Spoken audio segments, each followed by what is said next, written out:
Fogo, Gucerat lechero. Este toro pertenece a la raza Guzarat biotipo lechero.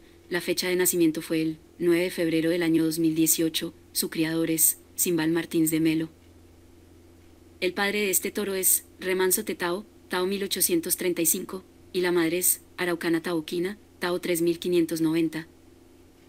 Como abuelos paternos tiene a Humaita Tetaoquina, Tao 636, y Guerra Tetaoquina, Tao 442.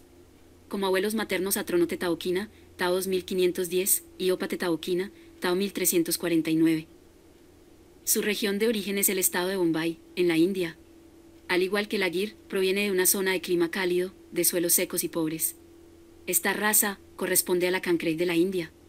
El Gucerá se adapta fácilmente a medios adversos y posee una gran capacidad de crecimiento, en pastoreo.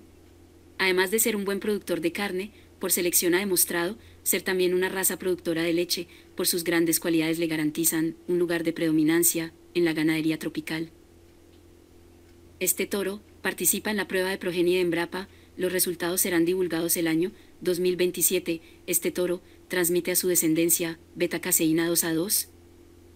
Si quieres adquirir la genética de este toro, en la descripción del video te dejaremos el contacto del distribuidor autorizado.